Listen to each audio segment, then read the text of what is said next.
July 6th. Hope you had a great 4th of July weekend. You know, cheeseburgers, hot dogs, boat on the lake, classic. Kind of wish I could go back to when I was like the lakes at night where you have a party, you know, you're like in high school, you meet this girl that you think is like the most beautiful girl in the world, but you look in like retrospect, she was like very mid.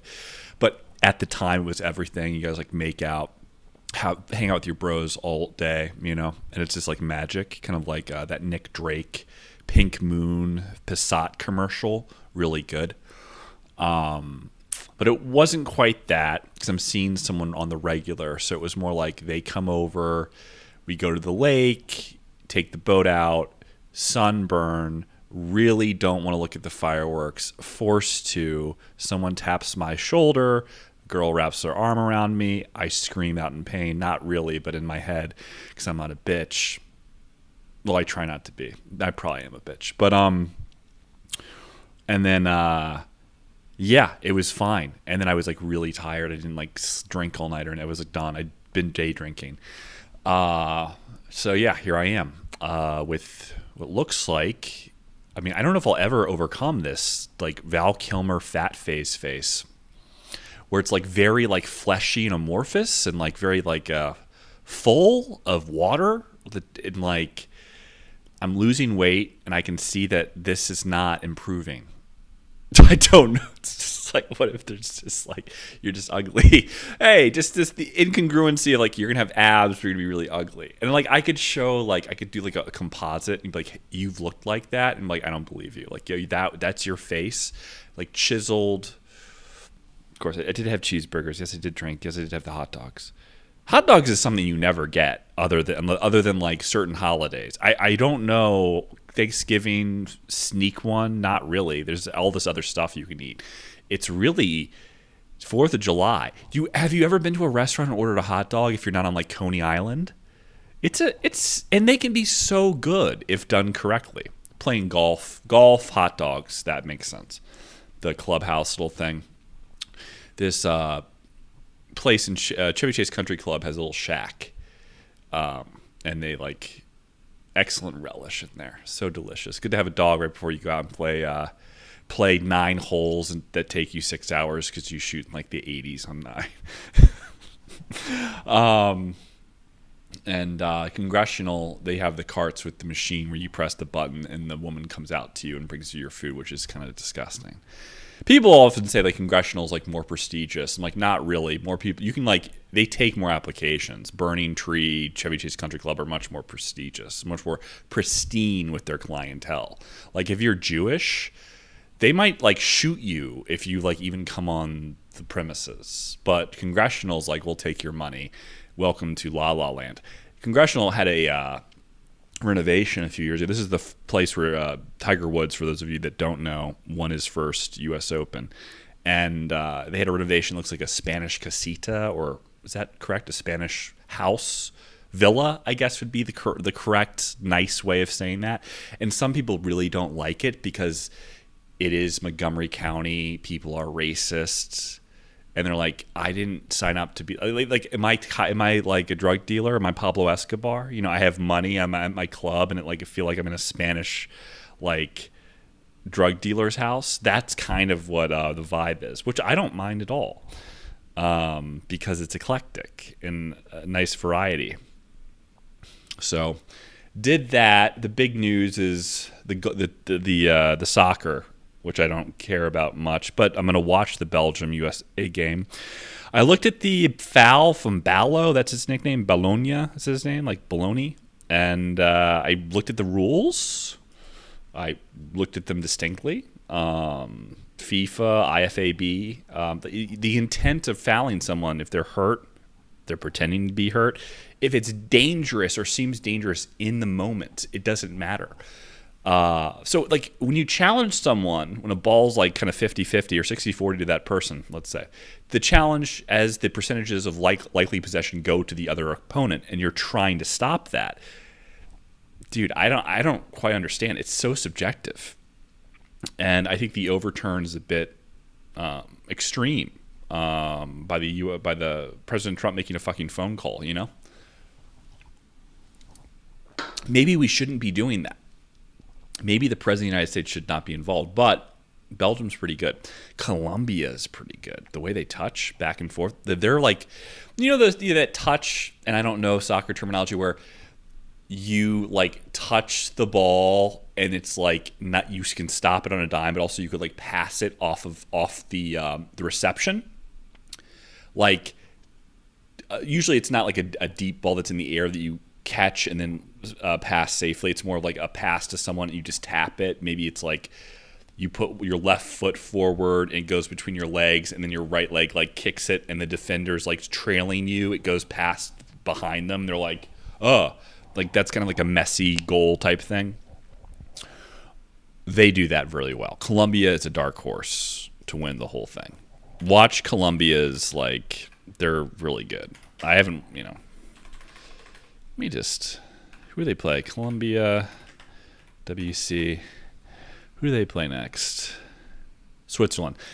Okay, I'll put some money on that. I have not watched the Swiss play. I'll put some money on that. I love that Hageland's like doing his thing. Very weird goals. Very awkward Norwegian. Kind of like the incel of like white pride that kind of bring this together. The Chads and the incels and just like unified. Like God bless him. He's a hybrid. And he's down to earth and he's chill.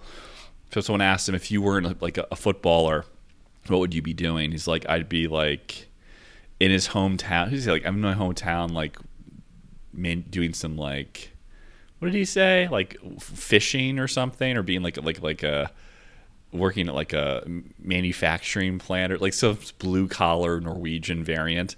And the guy's just really chill. I like him. I like the guy a lot. He's had the same girlfriend for a while, which I think is kind of cool because there's the distraction of all the bitches and the hoes. Hoes and bitches are slightly different. The hoe is sometimes doesn't have like an agenda. The bitch usually does. The bitch is so much more of a psychopath. Think of what's her name from the first Trump administration with the dark hair. It's like alliteration with her name, like Lindy Lawlin, but it's not that. Brunette.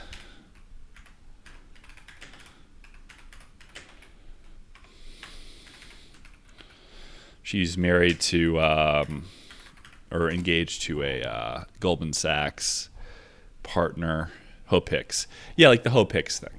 I can think of a few others.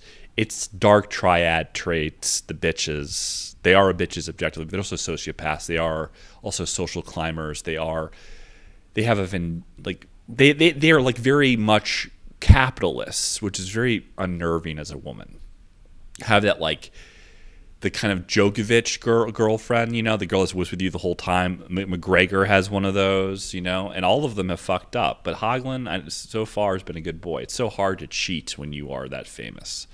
But I like that. It means you got some play on the side whenever you want it. Someone that's there with you, the hard times, the good times. They like you for you. It's like dating an Asian girl.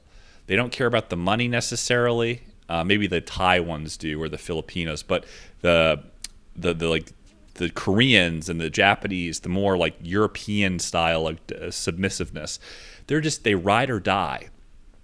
That's what you want, I think. So many people make money and then they like date a girl that just like is destined to date a guy that has money and like doesn't care about anything else. And then you have girls that are like, this is not a level of intelligence. It's just like kind of an enterprising male trait. Like, be mindful of how wide their chin is and how much testosterone they probably were exposed to in utero. They'll show you whether they cheat, whether they might be like enterprising or have more male-dominated traits. Like, imagine a girl who's just an empty shell who takes up all your hobbies. Does all these things seemingly to get you to like her, but she doesn't have an ulterior motive. She's not there to steal your money. She's not there to undermine your future or to like establish herself. She likes you for you. She believes in you, even if you don't believe in yourself. She knows that that's almost necessary for you to get over that hump. But it's not like, if you just fail, she's gone. Like, there's something out there. And that girl's like, oh, she's so stupid. I don't know that girl's stupid. it's just more pure. Like not everything is like zero-sum games, ruthlessness. When it comes to women in that regard, it's very hollow. It's like it's like anti-maternal. It's anti-woman. It's just like you're a crazy person. Like someone with those traits as a mother, bizarre.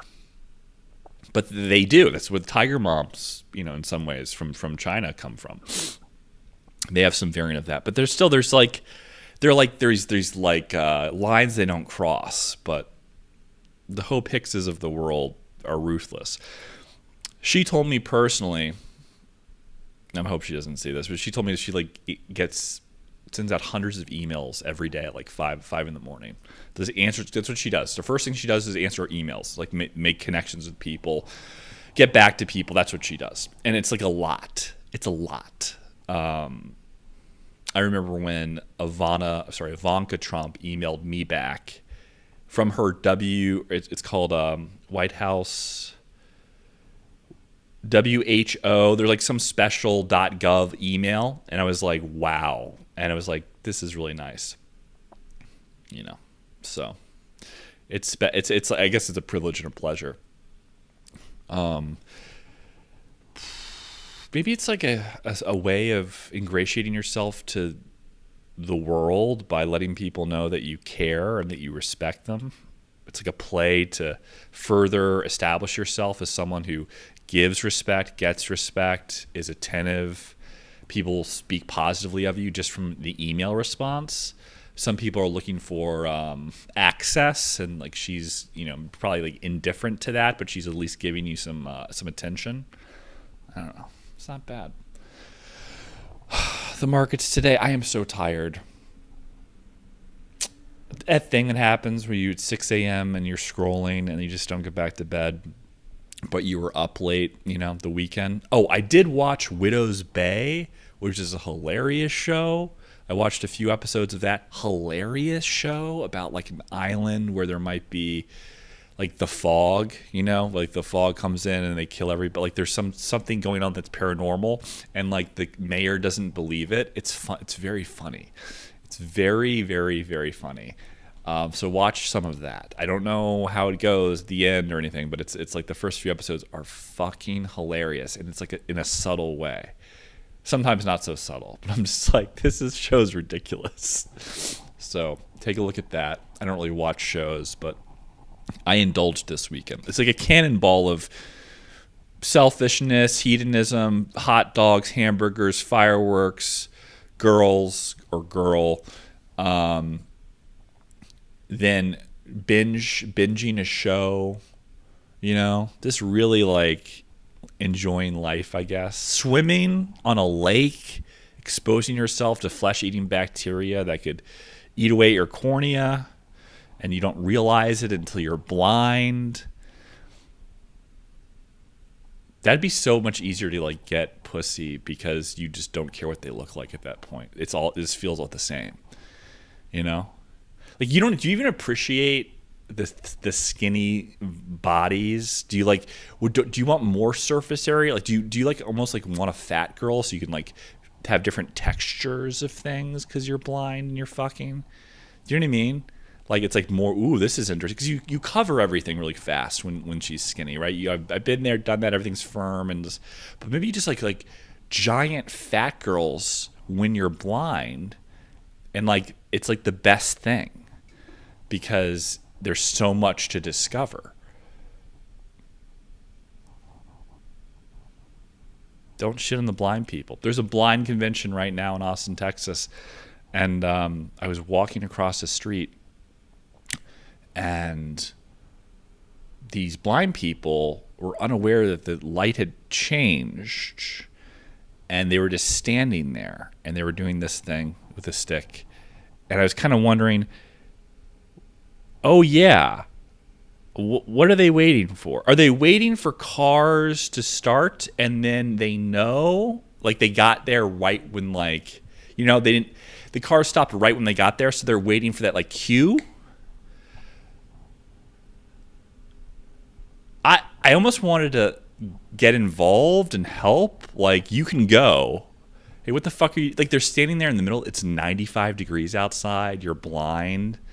And, like, the light is red and the walk sign's on. I felt bad. I wonder if you're a chaperone of blind people, if you have to play by the rules so you don't, like, they're like a service dog where it is like you got to the light right when the cars stop, so you don't have a queue. You're not certain whether cars are coming or not, so you have to wait for the whole cycle again. Noises, cars whizzing by, then they slow down, and then you walk. So she's like, fuck, I can't believe I have to stand here. Would it be funny if she, like, stepped back into the shade knowing that, like, she has a moment to do so and just be like, oh, I hate my life. This job sucks. I don't like this shit. And they're like, we can hear you. We can't see you, but we can hear you. Like, shut up, Cynthia. Fucking hate your dog too. Your dog hates you. You don't play with him at all. You just, like, use it like it's a Land Cruiser or something. Like, it's just efficient to enjoy off-roading. That's your dog doesn't have a normal life. You don't play fetch with it. You could never play fetch with your dog. He's been waiting this entire time. He thinks if you just, like, puts up with your bullshit, that little handle you have on his back, and you, like, de-saddle him, one day you'll take him to the fucking park. But he doesn't know you're blind. He probably thinks you're just retarded and a bitch. So, you know. Stock market, looking at my IKBR today. Playing around with the testosterone too. I don't know what my level was. My ELO and chest went down really fast. Like, did I breach a level where it's too high, or is it the Valtrex I was trying? I really have to stop with the ADD talk because it, like, doesn't. I'm not explaining the things that I'm saying, and it's like, is he just, like, alluding? Did he just, like, divulge accidentally that he has herpes? No, I have an autoimmune disorder. For those of you that are new listeners, I'm trying Valtrex with Celebrex. It's the Pridgin protocol. You can look that up, PRIDGIN or something like that, for, like, lowering inflammation and lowering viral load of possible. Dr. Lerner at Stanford also did this. It's a type of cellular viral infection where it doesn't replicate, but it doesn't. The virus kind of, like, disrupts cellular activity and causes mitochondrial dysfunction. But you don't know whether it's working for months. Every time I've tried an antiviral, I've never taken it for, like, 3 months straight. But this one, I'm gonna try to give it a go. Last time I took it, I kind of feel like blank-headed eventually. Maybe that's what's causing my me to just lose to, like, people I don't lose to in chess. It's very irritating. Also could be the testosterone, although I was just tired of being fat, so I pumped it up. But my face still looks like fucking fat Val Kilmer, so we're not in a good spot. And I'm not saying that to be like, oh, you think you look like Val Kilmer? No, I think I look like fat Val Kilmer a little bit. And when I'm skinny, I definitely have elements of Val Kilmer, so fuck you.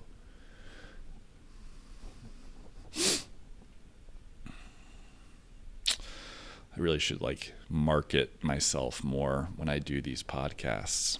So what do we like? Microsoft, buy, like, a little, dip your toe in. They're 25% position on the leaps for the 450 March 19th calls. I think those are cheap. Maybe go down to buying some FINMA. The preferred shares are safer.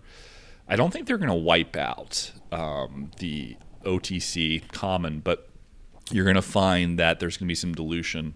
So you don't get, like, max value as much when they finally take the company out of conservatorship, they being the Fed and Fannie Mae, Freddie Mac, working with the U.S. government to basically IPO with the signature of Mr. Trump and Mr. Warsh.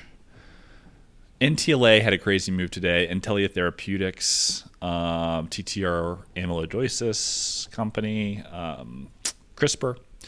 They were down at the bedroom slipper. They went down like 8%, 1650, and they went all the way back up again. And now they're about 18. Crazy swing. Amazing. Bought some options there. The October 16th, 20 calls. I also have a pretty sizable equity position. Snap is interesting. A lot of action on Friday. I don't know why, because I don't see ads for their stupid spectacles. I see ads for the Meta glasses. Like, I don't like. Where do you even go to buy specs? Do you have to have the Snapchat app to even know to buy them? It's so weird.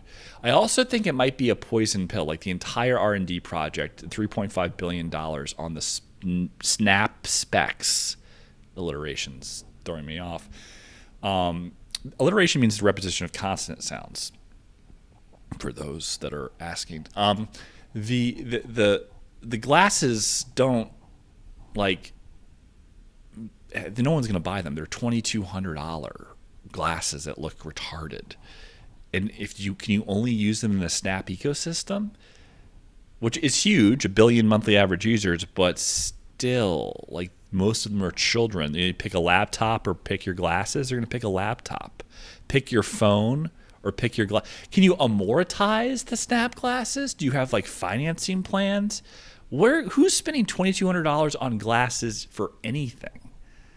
You know, like Oliver Peoples don't cost $2,200. Like who? Like what are you? Like what's the benefit? So I think, what if the entire investment is designed to keep people from, like it's like a false pivot. We're pivoting to hardware, but maybe you are, but that's not it. That's not it. So you're trying to trick people into not buying your company and dealing with the write-off, the impairment of those glasses. But like they don't have anything. They have a business that doesn't make any money, that costs a fortune. Well, you could rip it apart and take the stock-based compensation, lower the operating expenses, really, Twitter it up, make it X, just fire everybody. But I think there might be some concern that I don't know, like Tumblr had a huge user base, still does, but it's like there's nothing there. Could I buy Tumblr for $50 million today? Probably. I know girls that still go there to look at Thinspo pictures. They're like girls that like cut themselves in high school and stuff like that. They're like, oh, this girl's so skinny, that's what I want to look like. I'm like, oh God, it's so sad. It's not your dad, it's their mom. Their mom is a bitch.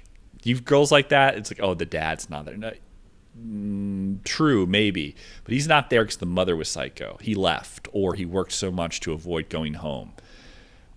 Probably why Tony Soprano's dad committed crimes, because he couldn't stand the mom. She probably thought she was a little crazy,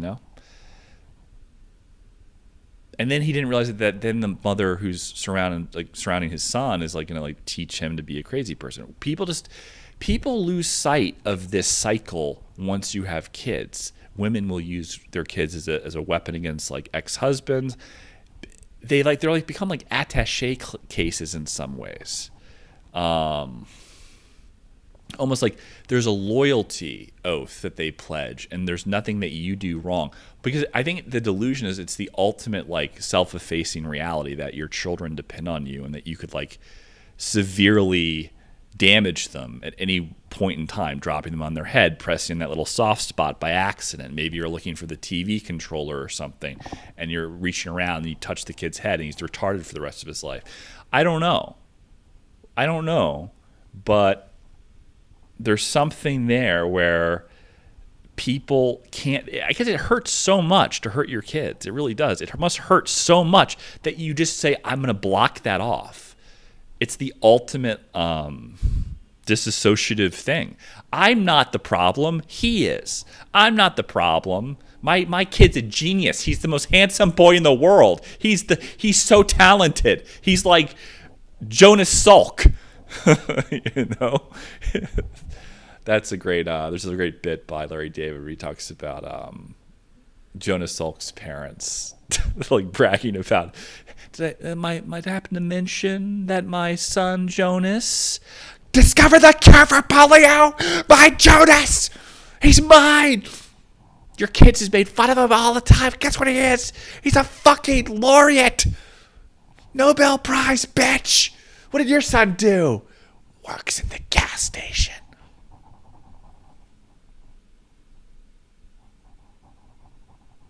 God, I'm fat.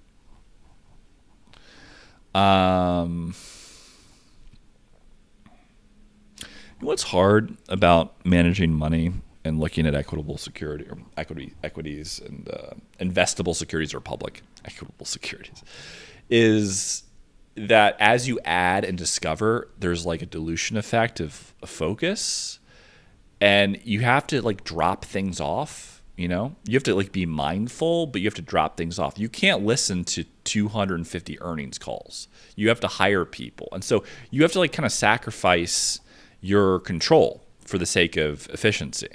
And it's sad because at first it was magic as you learn sectors and markets and companies and you find like variances, and then you get sad when you have to like abandon them. They're like your babies, like your children. You're like, time to move on. Or you were wrong and you have to say cut loose, but it was like you're wrong for like 3 years. Very painful. It's very hard because you're shifting, you're changing. It's one of the hardest things that I've learned. Sectors change. Like where's the momentum trade, which is the primary hedge fund growth factor from like 2011 onwards for the tech unicorn companies are just like throwing money at like the unicorns and just not really hedging. You know, they don't need to. And now you have this sector push where I think people are there's an information gap where people are really confused as like, what is going on here? What's the right play? And timing is definitely going to be important in that regard. It's like, did I miss memory? Have I missed that part of it? It's like, maybe you haven't at all. You know, memory is one of the hardest things when it comes to general computing. In terms of Moore's law, is like you can't make these, you know, chips any smaller, and so the compounding factor becomes an issue. The overheating becomes an issue. GPU stacks and the cooling therein. To prove the efficiency, you have to maybe adopt something new. And if you're going to go into something like photonics or a hybrid thereof, how do you store memory with light? And that's what I was working on that earlier this year, and I've kind of focused on some other things. But it's like I still invest in these companies that are like working on that. I was personally trying to do it myself. It's not easy. It's very hard. Yeah, it's hard to like just accept that like you have to like move on from things. Life sucks. I have to move on from my hair eventually. I have to move on from my youth. But you also get to move on from being fat, hopefully. You know, you have to move on from like donuts. Who wants to do that? But it's so crazy. Like, so you make all this money, and you want to like look like a heartthrob to attract women, and the irony is like you don't need to. And I'm like, well, you want to attract the right girl. What, the right girl that likes muscles? That's not even the right girl. You're completely deluded. Just be lean, you know, take care of yourself, eat a cheeseburger, enjoy life, but then you like kind of eat a salad. You don't go crazy, you know, like this bipolar, like once you press a button, you're just like manically eating to fulfill some empty void that's left from your mother's abuse when you were a kid that appeared to be love, but you find out in your 30s that she really just was a psycho bitch and your dad wasn't so bad. Not talking about me. Just, you know, in general. A lot of JT Schubel's QuantumScape for batteries is interesting. I think there's just so much activity in this company. You know, great to trade at this level, back up to 8, 9, 10. Look at the weekly. Yeah, you have a lot of room here to take a small position because, like, when it jumps, it'll jump to 15 from here. So keep that in mind. That's your trade back. And then maybe it never goes back. Like maybe this is the move where NTLA goes to 25 and it doesn't come back. You know, you just don't know. One of these days, Bausch, which is trading like a decaying option because we're getting closer and closer to the loss of exclusivity on Xifaxan. And the question is, will BLCO do anything? Will they sell it at a price that everyone's comfortable with? Just right now, a 30% premium for BLCO. puts it at let me see the market cap. Why can't I? Where's the market cap? Huh? Oh, it's that. I'm looking at the option. Okay, it's like 6, but I just want to get it right exactly. 6 billion. So 30% premium to close today, if it closes over 17, would be about $2 billion thereabouts. 1.8. So that's a $12 billion swing to Bausch, which would drop their debt to $12 billion. And then if there's any positive news with their SP1 asciminib drug or their lacrucatrol, the alcoholic hepatic liver drug, that would be epic. And there seems to be a cohort of U.S. customers or U.S.-based patients that were exposed to that drug prior to hospitalization that have done really well in terms of overall survival, like upwards of 55% of them. And then the dose escalation, the 90 milligram group did even better. And clearly there's some differential as to why they didn't meet their primary endpoint, possibly because of the European segment. And 76% of the study was in the U.S., but the European segment dragged it down. All those patients got this emergency drug while they were already hospitalized. In the U.S., it was different. So, yeah, it's $1 billion in revenue right there. To offset the Xifaxan loss that's coming. And it's not completely. Whenever a drug loses its patent rights, the generics start to take hold. You have this escalation downwards, and it'll be probably around $300 million a year. It'll still make. It doesn't go to zero. You just lose that premium. So the premium we're talking about is like $1.5 billion a year. So you have to you're capitalized and you're levered as if that's like a 15-year drug from now, like it's a new and you have to de-lever. And so that is the play. It's like, will Bausch be able to de-lever at an appropriate level where the bondholders are happy, the debt covenants are satisfied, and Bausch should do really well in a reversal, really well.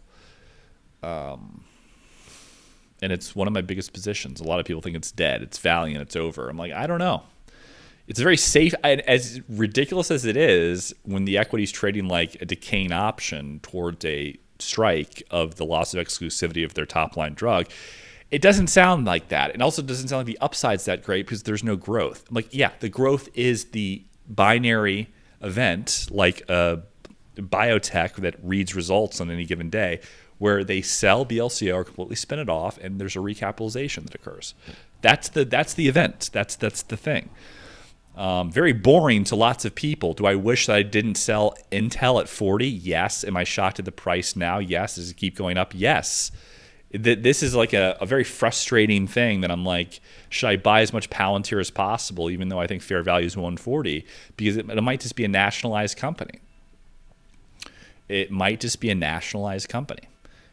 If the Doge project implemented Palantir software into the IRS and other areas of government agencies, and it has a sinecure for life, and these things are like, if the U.S.'s general disposition is to become more like China, to compete with China, then these investments of the Trump administration is going to be like a thing that the Democrats do when they get back into office.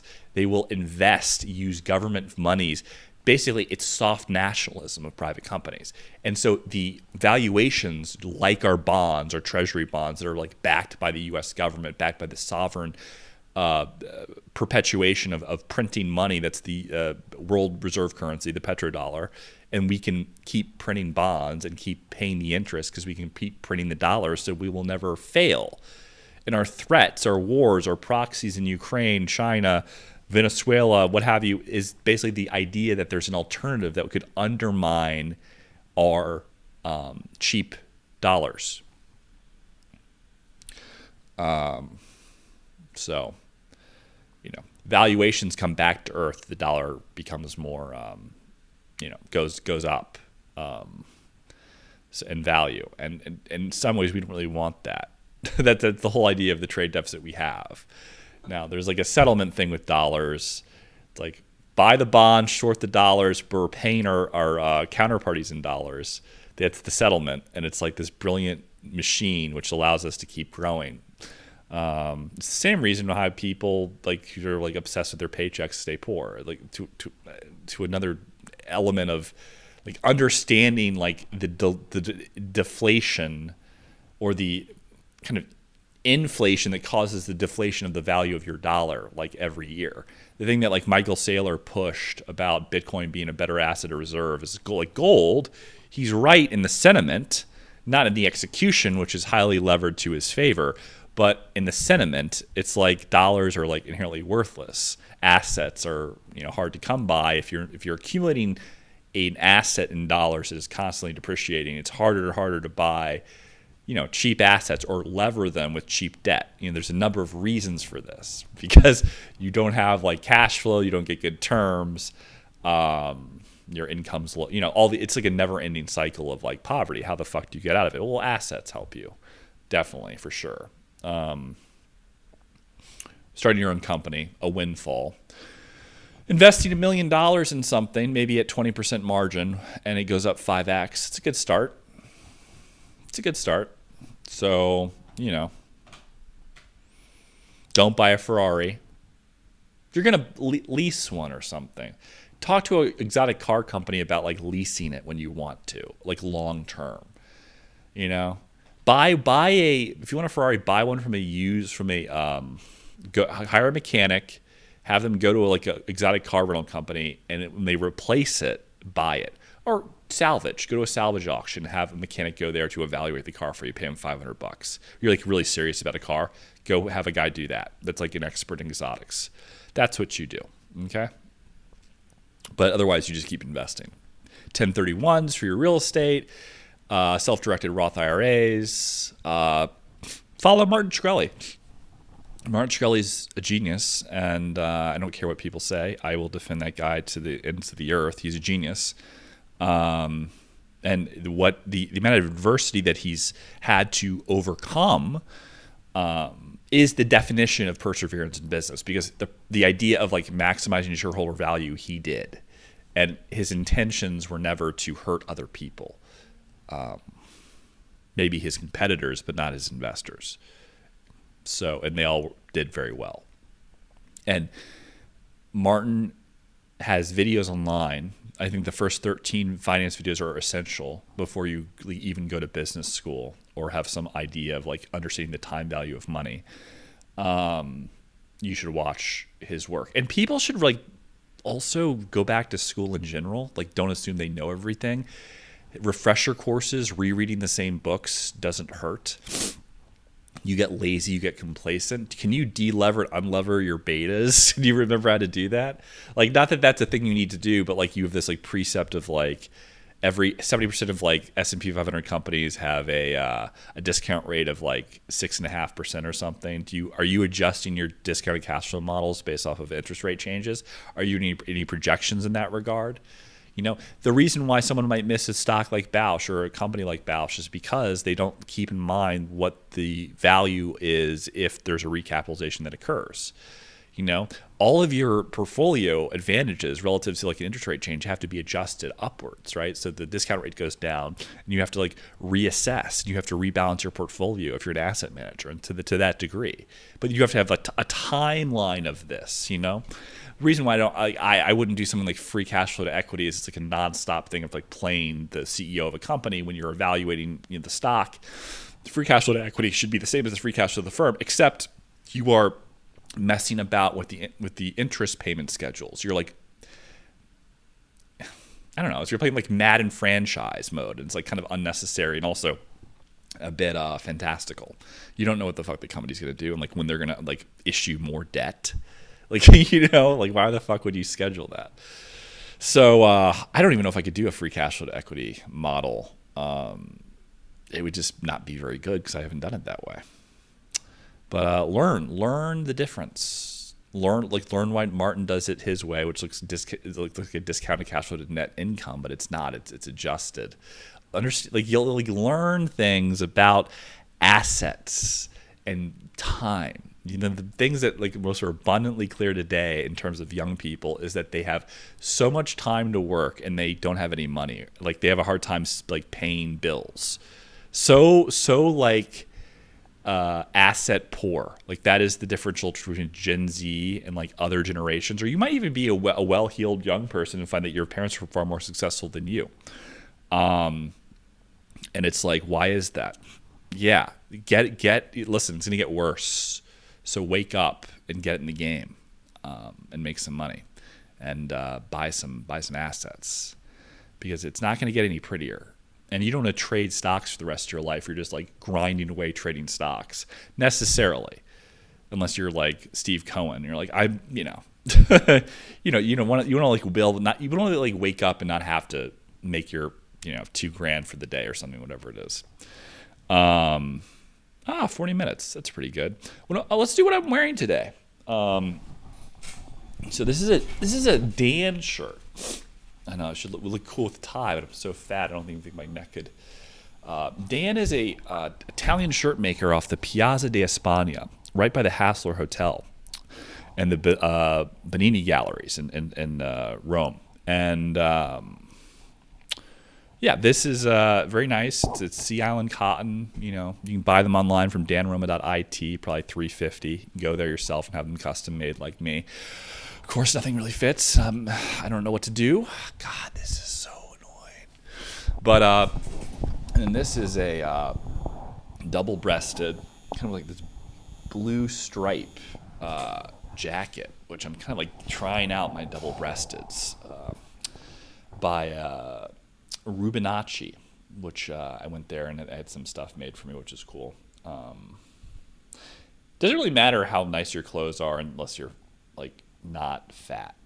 So I need to work on this. But also it's like I feel like I've been dieting for a while. I'm kind of tired of I don't know.